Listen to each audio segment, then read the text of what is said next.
नमस्कार मित्रांनो, स्वागत आहे पुन्हा एकदा तुमचं ठाकरे कम्प्युटरच्या यूट्यूब चॅनलवरती। मित्रांनो, आजच्या व्हिडिओमध्ये आपण शिकणार आहोत 20 कम्प्युटरचे इम्पॉर्टंट जनरल नॉलेज क्वेश्चन्स जे खूप विचारले जातात आणि कॉम्पिटेटिव्ह एक्झामसाठी ते बेस्ट राहणार आहेत। 20 असे मोस्ट इम्पॉर्टंट राहणार आहेत मित्रांनो कम्प्युटर जनरल नॉलेजचे। ओके, तर बघा सगळ्यात आपण सुरुवात करूया। मी थोडा झूम करून घेतोय।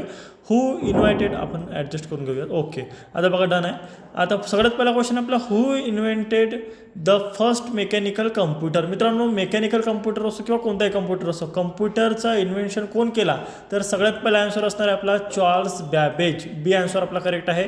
त्याच्यानंतर आहे which of the following is volatile memory. आता वोलाटाईल मेमोरी म्हणजे काय असते तर ज्या मेमोरीवरती वोलाटाईल म्हणजे करंटचा प्रभाव पडतो ती म्हणजे वोलाटाईल मेमोरी। जसं रोम आहे, रीड ओनली मेमोरी, ठीक आहे, याच्यावरती करंटचा काहीच फरक पडत नाही, ठीक आहे, गेली आली लाईन तरी पण रोममधला जो डाटा आहे तो जशाच्या तसं राहतो। हार्ड डिस्कमधला डाटासुद्धा जशाच्या तसं राहतो आणि सी डी जी आपली कॅसेट यायची त्याच्यामधला सुद्धा डाटा जो आहे जशाच्या तसं राहतो, काहीच फरक पडत नाही। परंतु रॅम जी आहे, ठीक आहे, रॅम केव्हा काम करते जेव्हा आपण वर्किंग, जसं आता मी हे सुरू आहे माझं, मी PDF ओपन केला आणि त्याच्यावरती तुम्हाला शिकवत आहे। ओके, तर हे आता रॅममध्ये आहे आणि जर लाईट गेली तर हा सगळा डाटा काय होतो, नष्ट होऊन जातो। तर रॅन्डम ॲक्सेस मेमरी म्हणजेच रॅम हा काय आहे, वोलाटाईल मेमरी आहे। त्याच्यानंतरचा क्वेश्चन आपला, which layer of OSI model is responsible for routing. तर मित्रांनो, नेटवर्क याचा करेक्ट आन्सर असणार आहे। OSI मॉडेल जो आहे तो नेटवर्क या ऑप्शनमध्ये मोडणार। त्याच्यानंतर आहे what does BIOS stand for. बायोसचा लॉंग फॉर्म काय आहे, बायोस स्टँड फॉर, तर बायोसचा लॉंग फॉर्म आहे बेसिक इनपुट आउटपुट सिस्टीम। आपला पहिला आन्सर करेक्ट असणार आहे। त्याच्यानंतर आहे which number system is use by computers. कम्प्युटरमध्ये कुठली नंबर सिस्टीम चालते, तुम्हाला माहिती असेल कम्प्युटरला फक्त 0 आणि 1 हे दोनच अंक समजतात, दोनच नंबर समजतात आणि त्यालाच आपण बायनरी नंबर असे म्हणतो। तर बी आन्सर आपला करेक्ट असणार आहे। त्याच्यानंतरचा क्वेश्चन आहे which key combination is use to open task manager. मित्रांनो, या क्वेश्चनला सगळेजण चुकवतात। टास्क मॅनेजर ओपन करण्यासाठी कुठली शॉर्टकट की आहे।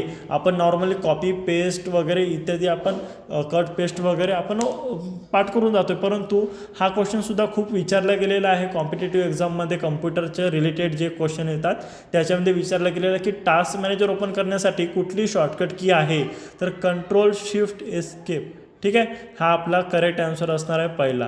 त्याच्यानंतर आहे which of the following is not an operating system. खालीलपैकी कोणती ऑपरेटिंग सिस्टीम नाही।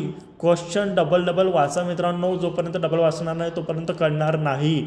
अर्धा आन्सर जो असतो तो आपल्या क्वेश्चनमध्येच असतो, त्याच्यामुळे क्वेश्चन डबल वाचा, ठीक आहे। तर बघा काय विचारताय, खालीपैकी कोणती ऑपरेटिंग सिस्टीम नाही। आता जर विचार करायला गेला तर विंडो हे ऑपरेटिंग सिस्टीम आहे जे आपण यूज करतोय। लिनक्स ही सुद्धा ऑपरेटिंग सिस्टीम आणि मॅक OS जे मॅकबुक असतात ही सुद्धा ऑपरेटिंग सिस्टीम आहे, परंतु ओरॅकल ही ऑपरेटिंग सिस्टीम नाही। तर आपला करेक्ट आन्सर हा ओरॅकल असणार आहे। त्याच्यानंतरचा क्वेश्चन आहे बघा आपल्याकडे, नंतरच्या क्वेश्चनकडे आपण वळूया। त्याच्यानंतरचा क्वेश्चन आहे what is the full form of IP।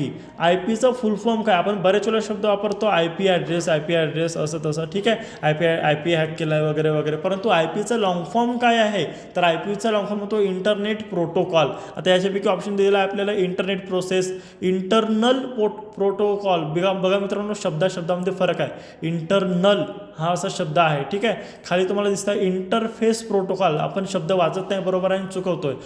Correct answer याचं असणार आहे सी, इंटरनेट प्रोटोकॉल। स्पेलिंग वाचा, एक शब्द वाचा, ठीक आहे। त्याच्यानंतर आहे which memory has the fastest access time. अशी कोणती मेमोरी आहे जी एकदम फास्ट आहे, सगळ्यात फास्ट। मित्रांनो, रॅम तुम्ही 8, 16, 32, 64 GB जरी लावले तरी त्याच्यापेक्षा फास्ट असणारी एक आहे, ते आहे कॅची मेमोरी। ही सगळ्यात फास्ट असते। सगळ्यात फास्ट मेमोरी कोणती तर कॅची मेमोरी। आपण म्हणतो की 4 GB लावला आहे कम्प्युटरला रॅम तर ते फास्ट नाही, 8 GB लावली म्हणजे ते फास्ट होते, परंतु मित्रांनो तुम्ही 16, 32, 64 GB जरी लावले, 128 GB जरी मेमोरी लावली रॅम तरी पण त्याच्यापेक्षा फास्ट ही कॅची मेमोरीच असते। त्याच्यानंतर आहे which device converts digital signal to analog signal. असा कोणता डिव्हाइस आहे जो डिजिटल सिग्नलला, कोणत्या सिग्नलला, डिजिटल सिग्नलला काय करतोय, ॲनालॉगमध्ये कन्वर्ट करतो, असा कोणता डिव्हाइस आहे तर मित्रांनो याच्यापैकी मॉडेम हा याचा करेक्ट आन्सर असणार आहे। राउटर चुकीचा आन्सर आहे, स्विचसुद्धा चुकीचा आन्सर आहे आणि हबसुद्धा चुकीचा आन्सर आहे। आपला मॉडेम हा जो डिव्हाइस आहे तो डिजिटल सिग्नलला ॲनालॉग सिग्नलमध्ये कन्वर्ट करतो आहे. त्याच्यानंतरचा ऑप्शन आहे त्याच्यानंतरचा क्वेश्चन आहे which of the following is a programming language. खालीलपैकी कोणती प्रोग्रामिंग लँग्वेज आहे. SMTP ही प्रोग्रामिंग लँग्वेज नाही, ही मेलमध्ये यूज होणारी एक तुम्ही काय म्हणू शकता त्याला मेलमध्ये यूज होणारा एक ऑप्शन आहे. ओके, FTP म्हणजे फाईल ट्रान्सफर प्रोटोकॉल, परंतु हा प्रोग्रामिंग लँग्वेज नाही.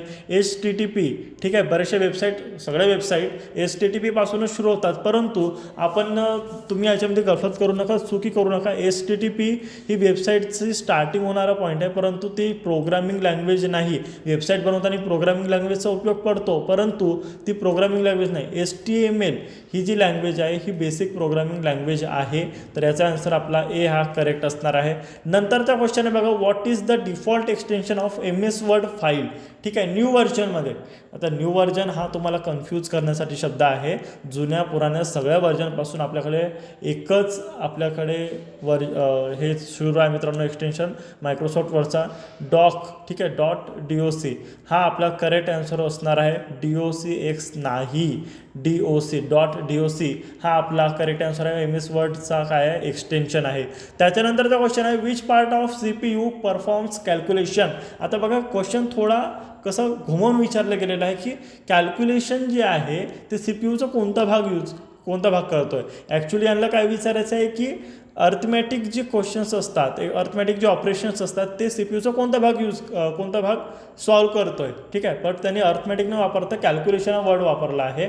तर मित्रांनो याचा आन्सर असणार आहे ALU म्हणजेच अर्थमॅटिक लॉजिक युनिट.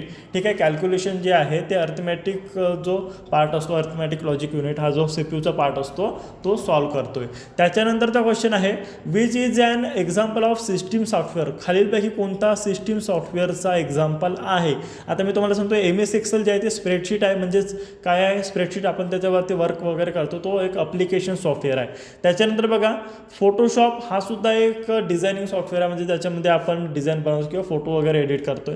त्याच्यानंतर क्रोम जो आहे हा तर सर्च इंजिन आहे, ब्राउझर आहे, सर्च इंजिन आहे, ब्राउझर आहे. ओके, बट विंडोज जे आहे जे आता आपण यूज करतोय, विंडोज जे आहे ते सिस्टीम सॉफ्टवेअर आहे. याचा करेक्ट आन्सर विंडोज होणार आहे. त्याच्यानंतरचा क्वेश्चन आहे which topology uses a central hub. Central हबमध्ये कोणती टोपोलॉजी यूज केल्या जाते. तर मित्रांनो याचा करेक्ट आन्सर आहे स्टार. हा क्वेश्चन जो आहे तो इंटरनेट रिलेटेड आहे, इंटरनेट टोपोलॉजी रिलेटेड. तर टोपोलॉजी यूजेस कोणते आहे सेंट्रलमध्ये स्टार आहे. त्याच्यानंतरचा क्वेश्चन आहे which of the following is not a storage device. खालीलपैकी स्टोरेज डिव्हाइस कोणता नाही. आता हा सगळ्यात कन्फ्यूज करून टाकेल तुम्हाला. SSD तुम्हाला माहिती आहे हार्ड डिस्क, आपण सुरुवातपासून मी हिस्ट्रीपासून सांगतो तुम्हाला. हार्ड डिस्क सगळ्यात आधी वापरायची, त्याच्या आधी तर फ्लॉपी डिस्क होती, इथं ऑप्शन नाही. हार्ड डिस्क सगळ्यात आधी वापरायची. तर हार्ड डिस्क आपण स्टोरेज ठेवतोय. पेनड्राईव्हमध्ये सुद्धा तुम्हाला माहिती आहे आपण स्टोरेज टाकतोय. ठीक आहे, SSD हार्ड डिस्कच्या ठिकाणी आता SSD आलेली आहे. तर SSD मध्ये सुद्धा काय वापरताय आपण डाटा स्टोअर करतो, परंतु रॅममध्ये आता तुम्ही म्हणाल रॅमसुद्धा हा रँडम एक्सेस मेमोरी युनिट आहे. म्हणजेच काय आहे मेमोरी आहे तर त्याच्यामध्ये सुद्धा डाटा राहतो, परंतु तो काय परमानंट राहत नाही. ठीक आहे, स्टोरेज डिव्हाइस जर म्हटलं तर काय परमानंट राहणारे डिव्हाइस जे की हे 3 आहेत, SSD, हार्ड डिस्क आणि पेन ड्राईव्ह, परंतु रॅम हा नाही. तर okay, not a storage device विचारतोय, म्हणजेच आन्सर असणार आहे आपला रॅम. C ऑप्शन करेक्ट आहे. त्याच्यानंतरचा क्वेश्चन आहे which key is use to rename a file in window. खालीलपैकी कोणती शॉर्टकट की अशी आहे की ज्याच्या वापराने आपण काय करू शकतोय, कोणत्याही फाईल किंवा फोल्डरला रिनेम करू शकतो. तर मित्रांनो F2 हा करेक्ट आन्सर असणार आहे. F2 मुळे आपण रिनेम करू शकतोय. त्याच्यानंतरचा क्वेश्चन आहे which company developed Android OS. आता बघा सगळ्यात महत्त्वाची गोष्ट, आपण मोबाईल वापरतो, टॅब वापरतो. ओके, त्याच्यामध्ये एक ऑपरेटिंग सिस्टीम असते जे आपण अँड्रॉइड आपण फोन म्हणतो ना, जसं ॲपलचा फोन आहे तर त्याच्यामध्ये ॲपलची ऑपरेटिंग सिस्टीम असते. तुम्हाला माहिती आहे वेगवेगळे त्याचे म्हणजे ऑप्शन्स वेगळे राहतात, इकडे तिकडे काय आपल्याला समजत नाही अँड्रॉइडवाल्यांना. ओके, तर बघा त्याच्यामध्ये एक ऑपरेटिंग सिस्टीम आहे, जसं आपल्या मोबाईलची अँड्रॉइड सिस्टीम आहे. ठीक आहे, अँड्रॉइड ऑपरेटिंग सिस्टीम आहे. OS म्हणजे ऑपरेटिंग सिस्टीम. अँड्रॉइड आपल्या मोबाईलची असते, नॉर्मल मोबाईलची. ठीक आहे, आणि जे ॲपलची असतात त्यांची iOS म्हणजे ॲपलची स्पेशल ऑपरेटिंग सिस्टीम असते. तसं आता काय विचारते क्वेश्चन बघा काय आहे, कोणत्या कंपनीने अँड्रॉइड ऑपरेटिंग सिस्टीम डेव्हलप केली आहे. तर मित्रांनो तुम्हाला माहिती नसेल गुगल. ठीक आहे, गुगलची हे ऑपरेटिंग सिस्टीम आहे. कोणती OS जी आपली अँड्रॉइड OS आहे, अँड्रॉइड ऑपरेटिंग सिस्टीम हे गुगलची आहे. त्याच्यानंतरचा क्वेश्चन आहे which is the smallest unit of data आपण जो स्टोअर करतो त्याचे युनिट्स इथं दिलेले आहेत, बाईट, बीट, निबल, ठीक आहे, आणि वर्ड. बट याच्यापैकी कोणता युनिट आहे, जसं किलो, किलोग्राम वगैरे म्हणतो ना, ग्राम, किलोग्राम वगैरे, ठीक आहे. तर त्याच्यापैकी सेम तसं बीट, बाईट वगैरे. तर त्याच्यातलं सगळ्यात स्मॉलेस्ट युनिट कोणता, जसं आपल्याकडे जसं आपण साखर वगैरे घेतो तर ग्राम जो आहे हा आपला सगळ्यात स्मॉलेस्ट युनिट आहे. त्याचप्रकारे बीट हा स्मॉलेस्ट युनिट आहे मेमोरी मोजण्याचा. त्याच्यानंतरचा क्वेश्चन आहे which device is use to connect multiple networks. खालीलपैकी असा कोणता डिव्हाइस आहे जो मल्टिपल नेटवर्क्सला कनेक्ट करू शकतोय. तर मित्रांनो याचा आन्सर आहे राउटर. तुम्ही बऱ्याचशा ठिकाणी ऐकलं असणार की राउटर कनेक्ट करा वगैरे, तर राउटर हा त्याचा करेक्ट आन्सर असणार. आणि शेवटचा आपला क्वेश्चन आहे व्हॉट इज फिशिंग. मित्रांनो फिशिंग म्हणजे काय, व्हॉट इज फिशिंग. तर फिशिंग हा एक सायबर अटॅक आहे मित्रांनो, ठीक आहे, सायबर अटॅक आहे.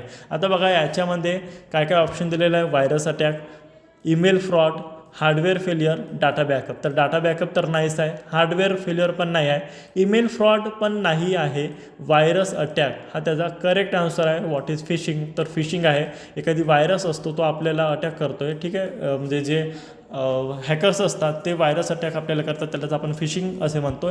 तर मित्रांनो हे होते आपले 20 सगळ्यात इम्पॉर्टंट कॉम्पिटेटिव्ह एक्झाममध्ये विचारणारे क्वेश्चन्स. तर मित्रांनो कसा वाटला हा व्हिडिओ. या व्हिडिओमधून जर तुमची हेल्प झाली असेल तर व्हिडिओला लाईक करा, आपल्या इतर मित्रमैत्रिणींना सुद्धा शेअर करा आणि अशाच व्हिडिओसाठी आपल्या ठाकरे कम्प्युटर्स या यूट्यूब चॅनलला सबस्क्राईब करा. थँक्यू मित्रांनो.